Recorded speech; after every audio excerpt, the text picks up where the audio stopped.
Dou-te graças, meu Deus, pelos bons propósitos, afetos e inspirações que me comunicaste nesta meditação. Peço-te ajuda para os pôr em prática. Minha Mãe Imaculada, São José, meu Pai e Senhor, meu anjo da guarda, intercedei por mim.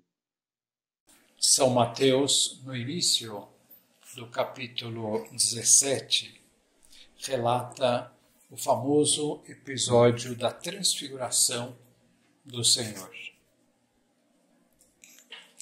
Estamos nos momentos derradeiros da vida de Nosso Senhor. Os últimos momentos da sua vida. Antes da transfiguração, Jesus esteve na cidade de Cesareia de Filipe, que ficava a noroeste da Palestina, junto do mar, lá em cima, junto do mar. E lá Jesus perguntou aos apóstolos quem ele era. E Simão Pedro, depois de um silêncio dos apóstolos, tomou a palavra e disse que era o Messias, o Filho de Deus vivo.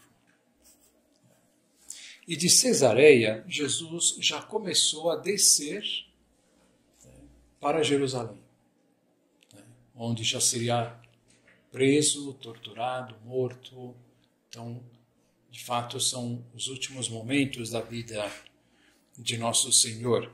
E a 10 quilômetros de Cesareia de Filipe, e ao sul, indo mais para o meio da Palestina, está o Monte Tabor. E lá que se deu a transfiguração.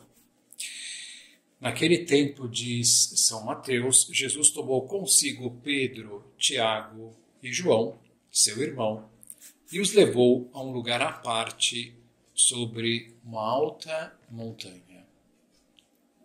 E foi transfigurado diante deles. O seu rosto brilhou como o sol, e as suas roupas ficaram brancas como a neve. E São Mateus diz que nessa hora apareceram junto de Jesus Moisés e Elias. Nisto apareceram-lhes Moisés e Elias conversando com Jesus. Então Pedro tomou a palavra e disse: Senhor, é bom ficarmos aqui. Senhor, vamos ficar aqui. Por quê? Porque ele estava vendo a glória de Deus. É como que uma antessala do céu. Ver a glória de Deus, Cristo se transfigurar e mostrar a sua beleza, sua majestade, essa luz que emana dele, uma luz divina, sobrenatural. E Simão Pedro ficou tão feliz, os outros também, Tiago e João, mas Pedro é que tomou a palavra: Senhor, vamos ficar aqui, é bom ficarmos aqui. Se queres, vou fazer aqui 3 tendas, uma para ti, outra para Moisés e outra para Elias. E muito bem, foi este o episódio da transfiguração. Tem um detalhe, outro a mais, neste momento, mas nós podemos já fazer 2 perguntas. Primeira, por que Moisés e Elias apareceram junto de Jesus na transfiguração, no alto do Tabor? E para essa pergunta podem se dar 2 respostas, ou mais, mas penso em 2. A primeira resposta é que Moisés e Elias, eles representam toda a religiosidade, toda a fé judaica, que é a lei e os profetas. Moisés foi quem recebeu a lei de Deus e é o representante da lei, e Elias é o representante dos profetas, Elias, vocês sabem, ele foi um profeta tão grande, tão extraordinário, que foi arrebatado aos céus, num turbilhão. Impressionante. Então ali, junto com Jesus, estavam Moisés e Elias, e também podemos dizer que Moisés e Elias estavam junto de Jesus porque eles, os dois, subiram também uma montanha e conversaram com Deus no alto dessa montanha. Que montanha que é essa?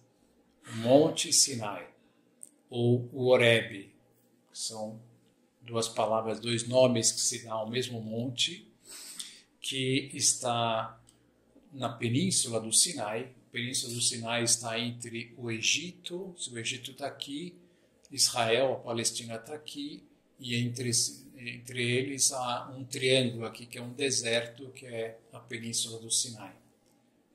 E o Monte Sinai está na parte de baixo do triângulo, lá embaixo.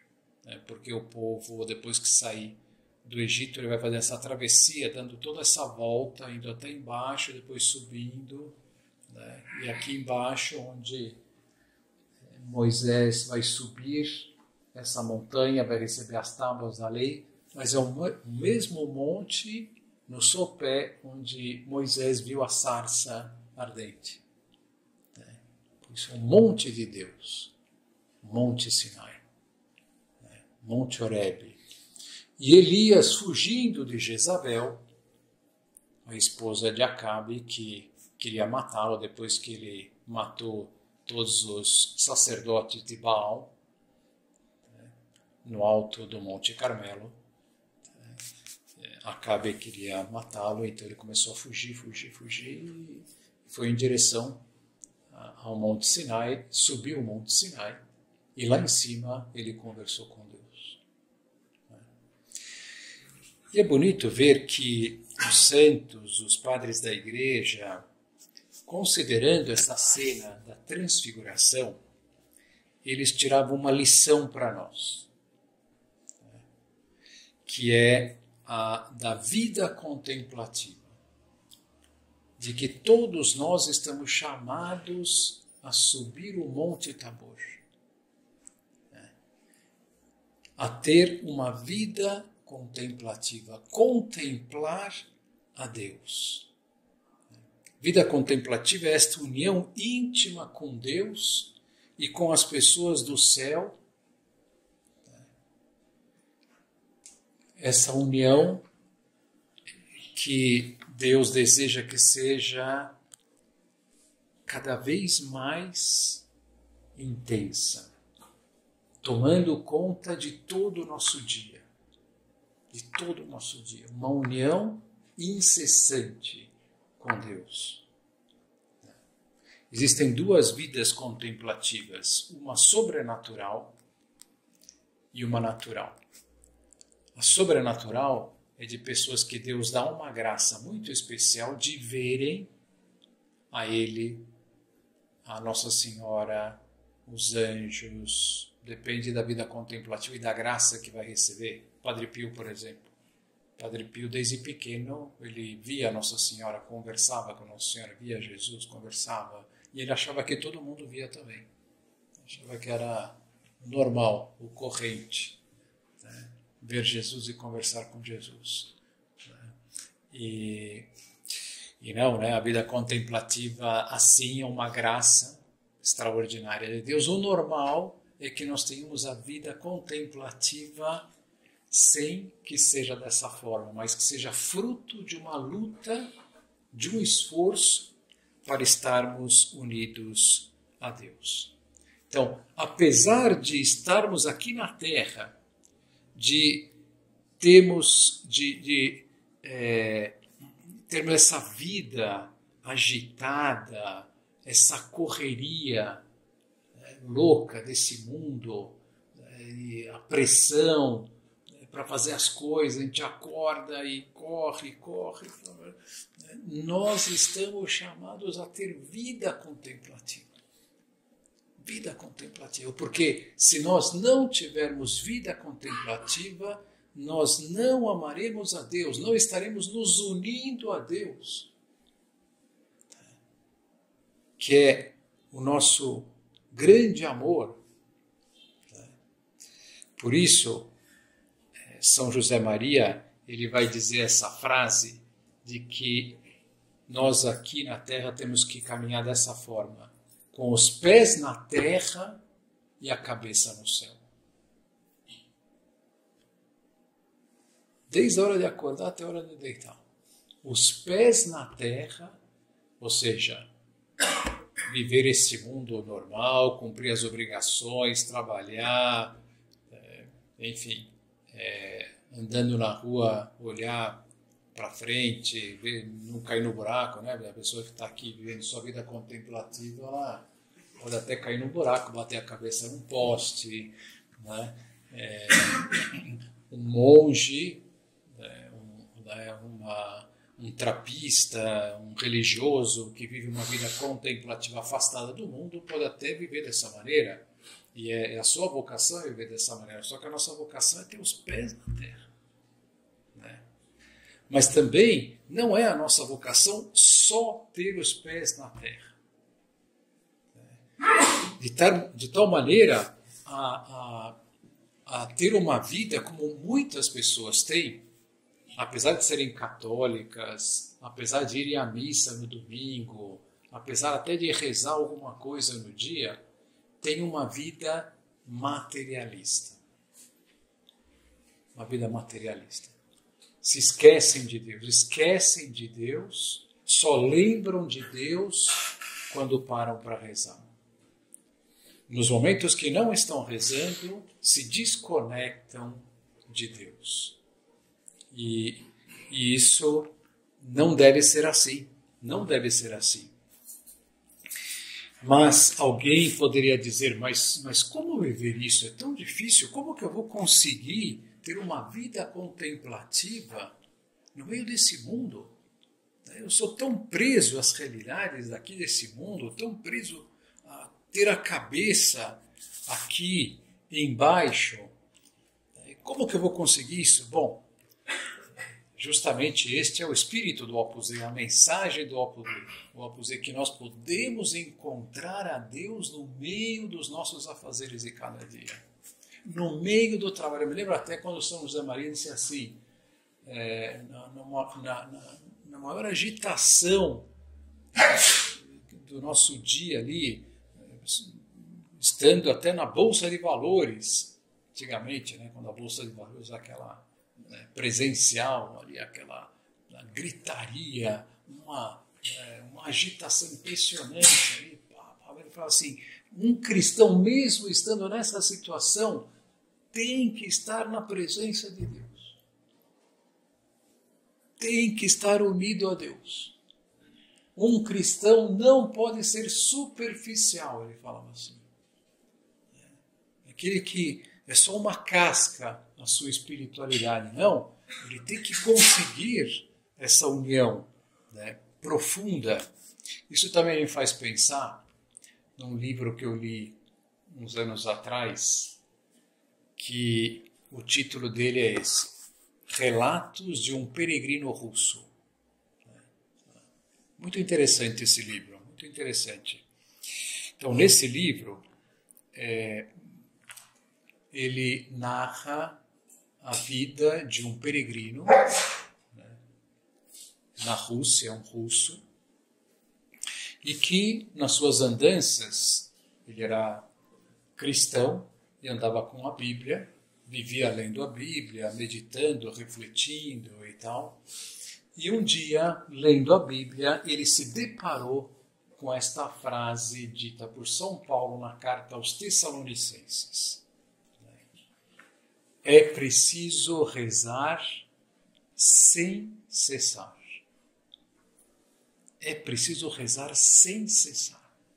E ele ficou profundamente intrigado com essa frase, porque ele falou, bom, pode pensar assim, bonito, né? É preciso rezar. Não, ele levou a sério. Ele falou assim, é preciso rezar sem cessar. Sem cessar, ou seja, desde a hora de acordar até a hora de deitar, rezar sem cessar. Mas, puxa vida, mas como é que se consegue isso? É possível isso? Rezar sem cessar? E o que ele vai fazer? Ele vai começar a percorrer, continuar sendo um peregrino, andando no meio da selva ali, procurando mestres espirituais, indo para cidadezinhas e tal, e sempre fazendo essa pergunta àquelas pessoas: como é possível rezar sem cessar? E nenhum deles lhe deu uma resposta satisfatória, até que encontrou um que mudou a sua vida. Ele entendeu como isso é possível. Então ele disse, esse monge, que ele devia fazer a invocação a Jesus, que está no livro Filocália. Então, o livro Filocália é um livro muito conhecido na doutrina e na espiritualidade cristã, porque o autor desse livro ele reuniu orações tradicionais do cristianismo, da igreja, e é uma referência, é um livro muito, muito tocante. E lá, de fato, ele fala da invocação a Jesus. E aí ontem, preparando esse recolhimento, eu falei, puxa, deixa eu dar uma procurada aqui nessa invocação a Jesus. O que é essa invocação a Jesus que está no livro Filocália? E aí eu encontrei a explicação dessa invocação a Jesus num site católico muito bom, que se chama Aletheia. Um site que estou sempre consultando. E estava lá a explicação, olha que bonita, veja só. A oração a Jesus, ou a invocação ao nome de Jesus, é uma prece antiquíssima cuja popularização contou com grande influência dos padres do deserto. Lá atrás, nos primeiros tempos do cristianismo. Uma primeira forma desta oração foi mencionada por São Diádoco de Foticeia, às vezes citado com o nome de Diádocos de Fotique. Nunca ouvi falar na minha vida, né? Um monge asceta da Grécia do início do século V. A prece foi depois inserida na coletânea de textos espirituais conhecida como Filocália, Filoteia, que veio a se tornar um livro básico da tradição cristã oriental. A invocação ao nome de Jesus se tornou muito popular nas igrejas ortodoxas, particularmente na Rússia, onde foi ainda mais difundida por um clássico da literatura espiritual, Relatos de um Peregrino Russo, do século XIX. Mais recentemente, esta oração tem despertado uma renovada devoção entre os cristãos de várias denominações. Então, como que recentemente foi resgatada essa oração, e ainda vocês estão curiosos, né, para saber que oração que é essa, né, essa invocação a Jesus, já vou falar. Mas esse artigo do site da Aletheia, ele fala assim, que o Catecismo da Igreja Católica dedica alguns parágrafos a essa invocação. Olha que interessante. Essa invocação é tão conhecida, tão profunda, que até o Catecismo menciona. Então diz assim, ponto 2667. Esta invocação de fé tão simples foi desenvolvida na tradição da oração sobre as mais variadas formas, tanto no Oriente como no Ocidente. A formulação mais habitual transmitida pelos espirituais do Sinai, da Síria e de Atos é a invocação: Senhor Jesus, Filho de Deus, tende piedade de mim, que sou um pecador. Essa é a invocação a Jesus. Senhor Jesus, Filho de Deus, tende piedade de mim, que sou um pecador. E aí o ponto seguinte do catecismo diz assim: a invocação do santo nome de Jesus é o caminho mais simples da oração contínua. Oração contínua. É o caminho mais simples da oração contínua. Muitas vezes repetida por um coração humildemente atento, não se dispersa num mar de palavras. Vai dizer um monte de... uma oração um pouco mais longa e tal. Eu posso me perder no mar dessas palavras. Mas guarda a palavra e produz fruto pela constância. Começar a repetir uma e outra vez no dia: Senhor Jesus, Filho de Deus, tende piedade de mim que sou um pecador. E é possível em todo o tempo porque não constitui uma ocupação a par de outra, mas é a ocupação única, a de amar a Deus, que anima e transfigura toda a ação em Cristo Jesus. E o site termina agora fazendo um comentário, que é uma oração poderosa, focada em recitar o nome de Jesus. Em algumas tradições costuma ser acompanhada pelo shotik, também não conhecia, que é uma espécie de cordão de oração que lembra um rosário, para contar quantas vezes a prece é feita. De fato, né, se a gente vê lá no Oriente, né, a gente vê esse cordãozinho, as pessoas segurando, né, e tem essa ideia de ir repetindo orações, né? Então, voltando ao peregrino russo, o peregrino então começa a recitar essa invocação com constância, até que esta oração, aí está o segredo, tomou conta da sua mente e do seu coração, inflamando de um desejo de unir-se a Deus. Pegou o seu coração. Cristo entrou no seu coração. O amor a Cristo entrou no seu coração, repetindo essa invocação. E quando o amor a Deus entra no coração, você, a partir desse momento, estará imerso neste amor, imerso em oração. Imerso em oração.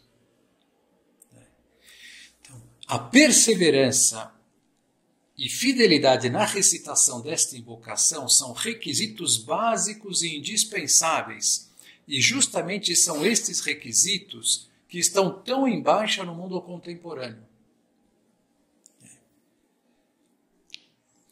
Isto porque as almas de hoje em dia estão cheias de vazio, preenchidas do supérfluo e anestesiadas pela tela do celular. Então, as orações pequenas, que são como esta invocação a Jesus, são chamadas de jaculatórias. Jaculatórias. E realmente, elas são muito importantes para a subida do Monte Tabor. Se eu quero subir esse monte para ter vida contemplativa, as jaculatórias são muito importantes para dar início e manter a vida contemplativa. Agora, quero citar São José Maria. São José Maria tem uma homilia muito bonita, muito importante, que está no livro Amigos de Deus. É a última homilia desse livro, e o título é esse: Rumo à Santidade. E eu me lembro que Dom Javier, que é o segundo sucessor de São José Maria, Dom Álvaro, depois Dom Javier, Dom Javier ele dizia para nós que nós tínhamos que fazer oração, ler esta homilia 2 vezes por ano, pelo menos. Por quê? Porque nesta homilia São José Maria mostra o caminho que ele percorreu para chegar à vida contemplativa. E o que São José Maria vai dizer? A mesma coisa. Primeiro uma jaculatória e depois outra. Olha só, esse parágrafo que está em Amigos de Deus, nessa homilia, é precioso. E vocês vão ver que em poucas linhas ele já vai passar do início da vida contemplativa por uma grande vida contemplativa. Primeiro uma jaculatória, e depois outra, e mais outra, até que parece insuficiente esse fervor. Porque as palavras se tornam pobres e se dá passagem à intimidade divina. Num olhar para Deus sem descanso e sem cansaço. Vivemos então como cativos, como prisioneiros. Pronto, agora somos prisioneiros de Jesus, prisioneiros de Deus, do amor de Deus. Entrou o amor no coração. Vivemos então como cativos, como prisioneiros, enquanto realizamos com a maior perfeição possível, dentro dos nossos erros e limitações, as tarefas próprias da nossa condição e do nosso ofício, a alma anseia por escapar-se. Vamos rumo a Deus como ferro atraído pela força do ímã. Isso faz lembrar para um episódio bem concreto, pequenininho, que Dom Álvaro conta quando São José Maria tinha uns 32 anos de idade, que no café da manhã ele pegava o jornal para ler e muitas vezes, a partir de um determinado momento da sua vida, ele olhava para São José Maria e São José Maria estava com os olhos fechados, mergulhado em Deus. São José Maria foi adquirindo essa vida contemplativa através da jaculatória e a alma anseia por escapar-se. Vai-se rumo a Deus como ferro atraído pelo ímã. Passamos a viver um novo modo de andar na terra, um modo divino, sobrenatural, maravilhoso, recordando tantos escritores castelhanos quinhentistas do século XVI, talvez nos agrade saborear isto por nossa conta. Vivo porque não vivo, é Cristo que vive em mim. Já não sou eu quem vivo, é Cristo que vive em mim. Que bonito, não é verdade? E que caminho tão simples, jaculatórios. Ou a invocação a Jesus. Se eu não quiser inventar muita jaculatória, então eu vou escolher uma. Invocação a Jesus. Constância, perseverança. Durante o dia. Como crescer nessa presença de Deus, dessa forma, como ter vida contemplativa dessa forma. Uma última ideia que queria comentar é a luta por termos mais fé de que Jesus está do nosso lado o tempo todo.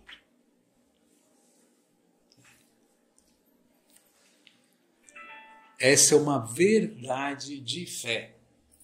Uma verdade, não é uma imaginação, uma consideração bonita. Jesus está do nosso lado o tempo todo.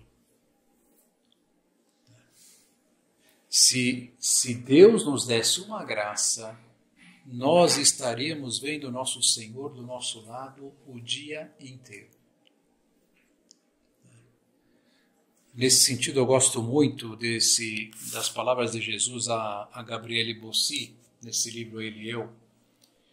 Num dia, por exemplo, Jesus se dirigiu a ela e disse assim: vive na intimidade comigo. Justamente isso, intimidade, vida contemplativa. Vive na intimidade comigo. E ela disse assim: Senhor, o que acontece é que eu não te vejo. Porque Jesus começa a forçá-la no bom sentido, né? Não pare de rezar. É preciso rezar sem cessar. Não pare de conversar comigo, porque eu estou do teu lado. Senhor, mas eu não te vejo. Como é que eu vou? Eu não lembro do Senhor. Não me lembro do Senhor. Aí nosso Senhor vai dizer assim: no cinema, vês e ouves pessoas que não estão aí. mas eu estou sempre contigo, ainda que não me vejas. Em outra ocasião, volta sempre a mim, como se nunca tivesses me deixado.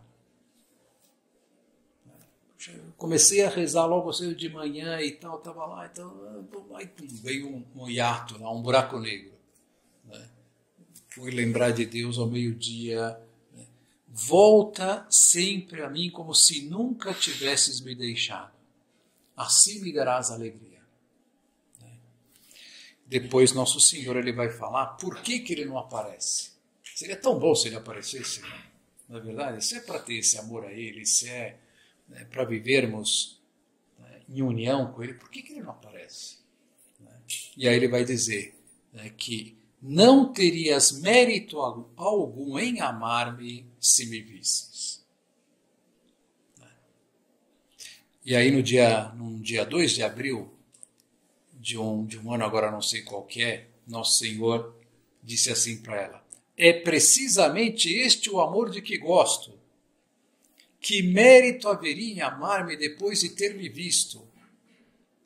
Esta é uma prova pela qual tendes que passar. Superai-a como vencedores. Que nós vençamos essa prova, que eu viva assim. Eu não vejo Jesus, mas eu sei que Ele está do meu lado. Tenho a certeza, tenho a fé plena. E isso me faz eu conversar com Ele o tempo todo. Superai-a como vencedores. E aí, só a última consideração, ela se dirigiu a Jesus e falou: Senhor, faz com que me seja natural o pensar no sobrenatural. Bom, seria tão bom, hein? Que fosse natural pensar no sobrenatural. E aí Jesus respondeu: terás sempre que fazer um esforço. E nisso está o mérito. Sobretudo se o esforço é alegre e se faz unicamente por mim. Vamos terminar essa meditação. Vamos olhar para a nossa mãe, que vivia uma profunda vida contemplativa, uma vida contemplativa sobrenatural. Nós sabemos isso.